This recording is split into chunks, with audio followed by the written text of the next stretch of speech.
আসসালামু আলাইকুম সম্মানিত দর্শক। প্যান্ট কাটিং সালোয়ারের পায়ের মধ্যে একদম সিম্পল এই ডিজাইনটি কিভাবে করবেন একদম সহজভাবে বুঝিয়ে দেব আজকের এই ভিডিওতে। আশা করি ভিডিওটি সম্পূর্ণ দেখার অনুরোধ জানাচ্ছি। দর্শক, সালোয়ারটি কাটিং করার পরে সর্বপ্রথম দেখেন আমি পায়ের মুহুরিটি নিয়েছি।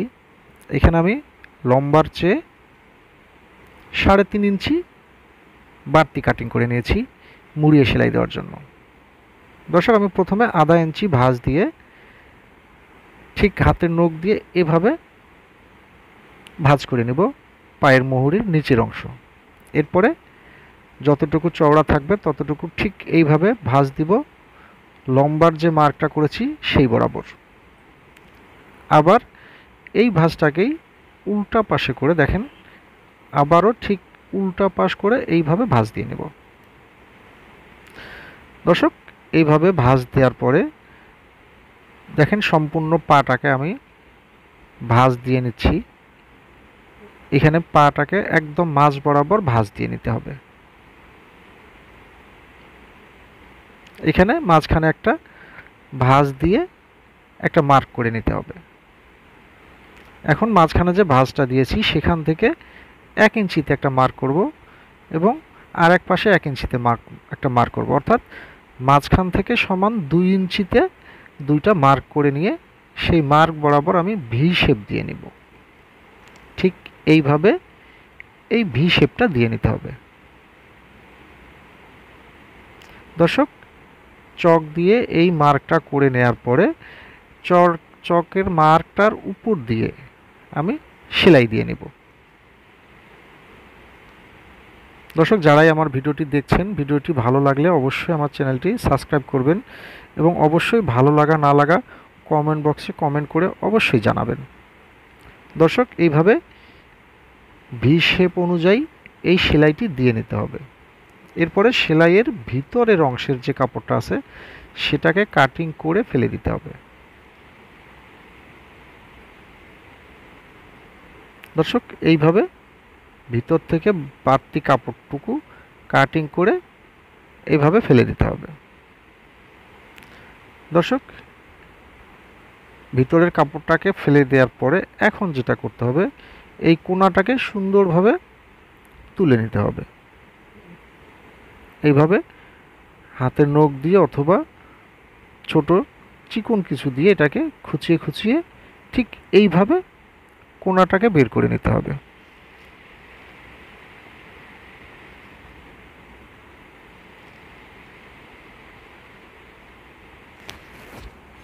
দর্শক, এভাবে কোণাটাকে সুন্দর করে বের করে নেওয়ার পরে এখানে হাতের নখ দিয়ে একটু চাপ দিয়ে সুন্দর করে ফিনিশিং করে নিতে হবে।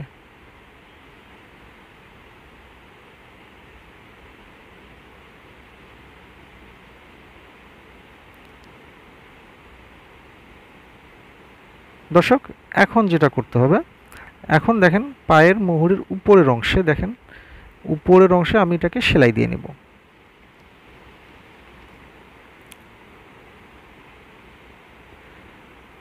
একদম সোজা করে একদম সোজাসুজি এই সেলাইটা দিয়ে নেব।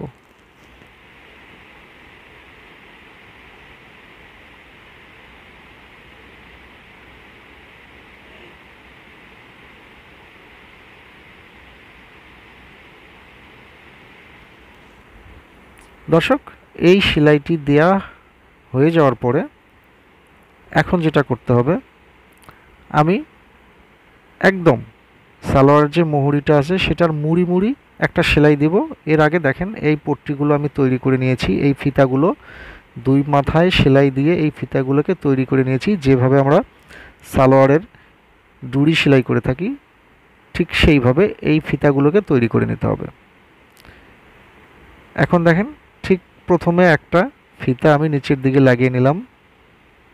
এরপরে ভি যে শেপটা কাটিং করেছি সেখানে আমি একটা একটা করে 3টা ফিতা লাগিয়ে নিব। আপনি আপনার পছন্দ মতো 3টা 4টা যে কটাই মনে চায় আপনি লাগিয়ে নিতে পারেন। তো আমার পছন্দ অনুযায়ী আমি 3টা ফিতাকে এখানে লাগিয়ে নিলাম। এক সাইডে দেখেন, এক সাইডে সেলাই দিয়ে আমি লাগিয়ে নিয়ে আপনাদেরকে সুন্দর করে বুঝিয়ে দেওয়ার চেষ্টা করছি একদম সহজভাবে। দেখেন এইভাবে 3টা ফিতাকে লাগিয়ে নিতে হবে এক সাইডে।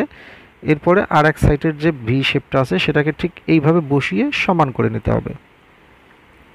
এরপরে ঠিক একই নিয়মে এপাশের সেলাইটাও দিয়ে এই ফিতাগুলোকে আটকিয়ে নিতে হবে।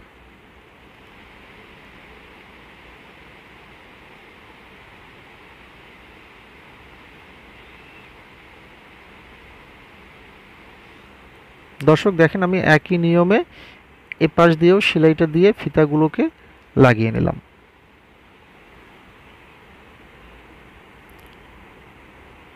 দর্শক এরপরে উল্টা পাশে বাড়তি ফিতার মাথাগুলোকে ঠিক কেচির মাথা দিয়ে এইভাবে কাটিং করে নিতে হবে।